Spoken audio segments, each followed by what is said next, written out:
Bonjour tout le monde, aujourd'hui petite vidéo, j'ai pris une machine, j'ai pris une Euler. Petite vidéo sur le démarrage et la mise en route d'une machine et ce qu'il faut vérifier surtout avant de se lancer dans un leveling ou de lancer des prints. Une fois que vous avez monté votre machine, vous avez reçu votre machine, vous avez suivi les plans de montage, donc vous l'avez assemblée. J'ai pris cette machine, mais c'est le même principe avec toutes les machines du marché. C'est ce qu'il faut faire et vérifier quand on reçoit une machine. Donc bien sûr, dans un premier temps, que vous ayez n'importe quel plateau, vérifiez qu'il soit bien sur votre machine. Sinon, si vous faites un leveling, ça ne sert à rien, que ce soit un auto-leveling ou un leveling manuel. Si vous n'avez pas de plateau, bien sûr, ça ne sera pas bon. Et en plus, si vous avez un auto-leveling avec certaines machines, si vous n'avez pas le plateau en acier, vous risquez d'avoir un souci parce qu'on a besoin de plateaux conducteurs, on va dire, pour que ça marche. Donc déjà, une fois que vous avez assemblé votre machine, quand vous l'assemblez, vous êtes censé vérifier l'éclairage de votre machine déjà dans le sens là.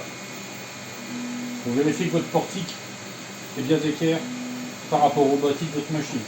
Dans l'autre sens, pareil, vérifiez l'éclairage de votre machine là et en bas pour être sûr que votre portique est aussi bien perpendiculaire et bien d'aplomb par rapport à votre machine. Pareil, quand vous installez votre machine, mettez-la quand même de niveau.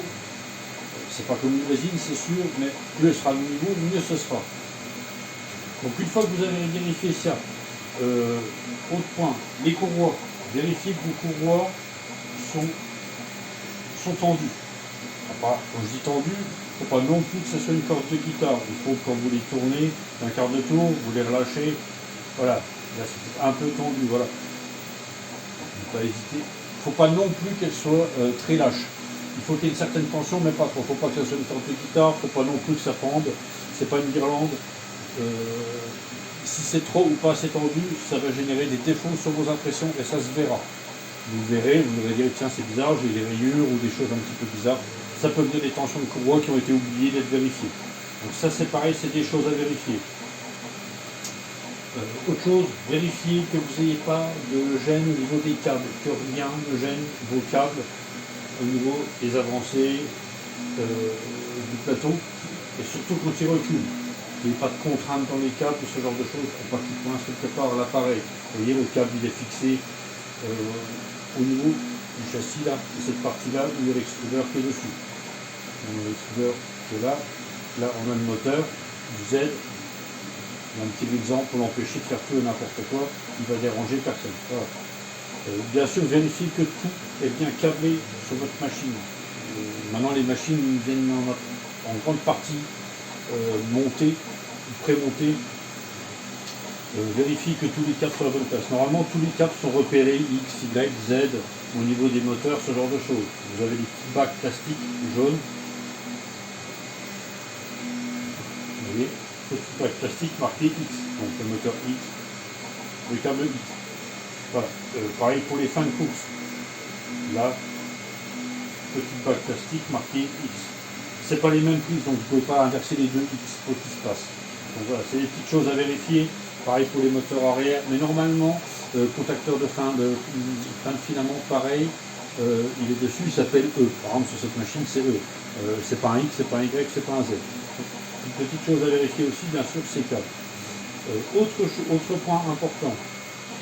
Comme vous savez, la machine monte en Z, elle se déplace en Y, et le chariot se déplace en X. Et tout ça est guidé par des galets. Donc voilà. On en a là, on en a là. Il y en a 3 à gauche, 3 à droite, 3 sur le chariot, voire plus sur certaines machines, et 4 voire 6 sous le plateau. Tous ces galets se règlent, toutes ces parties se règlent. Le X, le Z, il y a un galet avec un excentrique à l'intérieur, à gauche et à droite.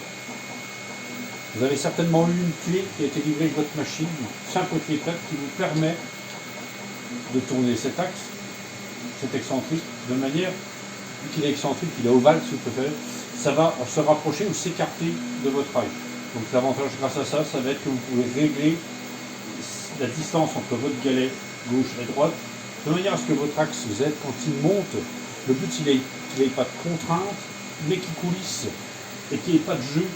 Le but c'est pour pas que, vous voyez, là il n'y a rien qui bouge, vous voyez. Là il y a une légère souplesse parce qu'il n'y a qu'un axe Z sur cette machine, mais le but c'est que ces galets-là, cet axe, quand il monte, il faut qu'il soit coulissant, sans aucune contrainte.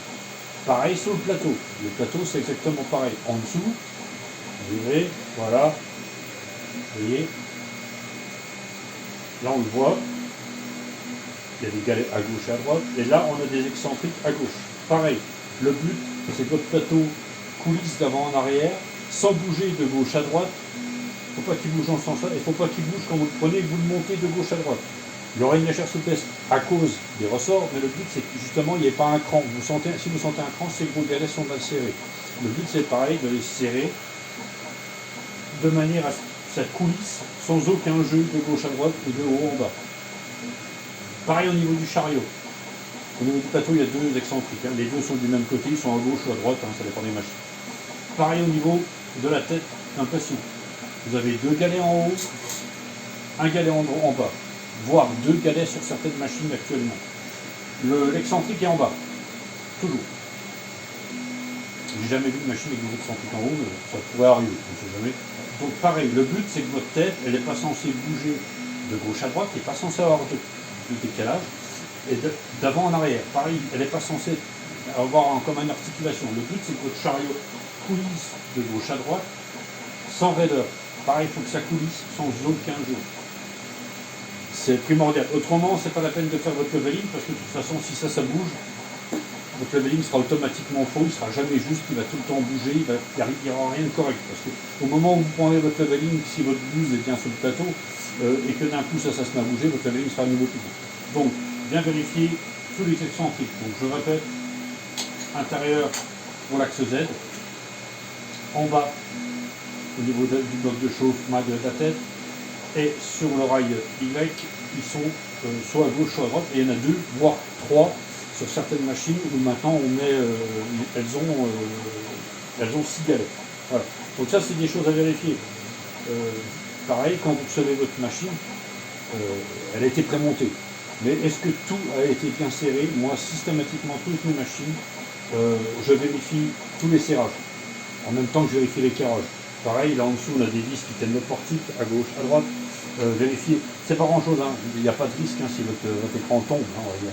Pareil, je vérifie ça, je vérifie les moteurs, que tout soit bien serré, parce que c'est pas la peine de faire des réglages si rien n'est serré.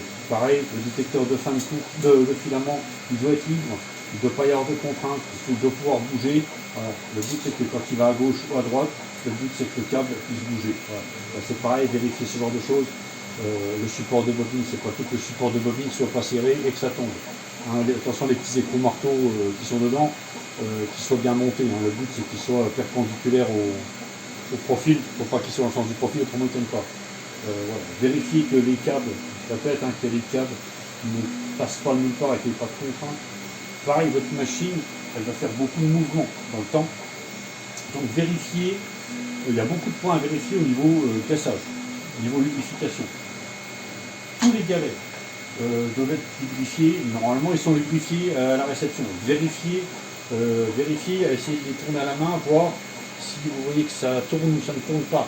Si vous voyez qu'il y a des raideurs ou quoi que ce soit, n'hésitez pas à les lubrifier. Donc il y en a 3 là, il y en a 3 là, il y en a 3 au milieu, il y en a 4 en dessous. Donc ça fait quand même pas mal de points à vérifier, ce genre de choses. Il y a aussi des roulements là, au niveau des tendeurs de courroie, il y en a un là. C'est des petites choses à vérifier aussi. Ça peut arriver que ça soit mal lubrifié sur certaines machines à la livraison. Pareil au niveau des axes, là on n'a qu'un axe Z. Pareil, là il y a un roulement en haut, il y a un roulement là qui sont, vous voyez, ils sont libres. Le but c'est qu'il n'y ait pas de contrainte là ni là. Le but c'est que cet axe puisse tourner sans aucune contrainte pour que le chariot puisse monter. Donc attention à ce que là et là, il y a que surtout là, que ça soit lubrifié, cassé, pour que quand ça monte et que ça descend, vous n'ayez aucune contrainte. Voilà, et vous voyez, il y a un léger jeu parce que le roulement qui est en haut n'est pas certi. Il est libre de manière à pouvoir bouger s'il y a une légère contrainte dans l'axe. Vous voyez, les fils, il n'y a aucune contrainte nulle part, de manière à ce que le plateau puisse reculer sans aucune gêne. Pareil, faites attention quand vous installez votre machine, qu'elle ne soit pas trop près d'un obstacle. Que ce soit le chariot, que ce soit le plateau, pour que quand cette partie monte ou descend, il n'y ait pas d'obstacle là, il n'y ait pas d'obstacle au-dessus. C'est déjà arrivé que certains mettent les supports de bobine sur le côté. Non, les supports de bobine ne vont pas sur le côté à cause du chariot. Le chariot, quand il va monter, votre axe Z, quand il va monter, il va venir taper votre dos au support. Donc, c'est pas bon. Ça, c'est pareil. À l'arrière, attention à ne pas être trop près d'un mur, de manière à que votre plateau ne vienne pas taper dans le mur. Voilà. C'est des petits points à vérifier. Éclairage, passage de câble, lubrification. Voilà. Pareil au niveau plateau, hein. Je rappelle, il y a des ressorts en dessous. Si vous pouvez passer sur des silicones, c'est plus pratique dans le temps, ça bouge moins, c'est moins souple. Moi j'ai laissé des ressorts, mais beaucoup de gens le font. Donc si vous voulez le faire au début, c'est pas obligatoire, mais ça fonctionne très bien sans ça. Voilà. Donc attention, pareil au niveau, là, moi j'ai enlevé le capot, hein. Là au niveau de la ventilation, régulièrement faire l'entretien des ventilations pour éviter, voilà, ce genre de petites choses. Ben, il y a toujours de la poussière qui vient de se mettre dedans. Donc les turbos qui y a à gauche à droite, le ventilateur avant, attention au ventilateur qu'il y a au niveau machine aussi. Le but c'est que ces ventilateurs ne soient pas encrassés avec de la poussière ou quoi que ce soit. Si vous avez de la poussière, vous allez perdre en ventilation. Donc ça peut se ressentir aussi sur vos impressions et sur le bon fonctionnement de vos ventilateurs qui vont s'encrasser et qui vont s'abîmer et les roulements vont gripper avec le temps. Pareil. Voilà, je pense avoir fait le tour. Donc n'hésitez pas. Hein, si vous avez besoin, on est sur le Discord de World 3D, on répondra à vos questions si on peut, mais normalement on y arrivera. On arrive toujours à dépanner les gens normalement, donc voilà. Donc n'hésitez pas à venir nous rejoindre. Voilà. Salut tout le monde!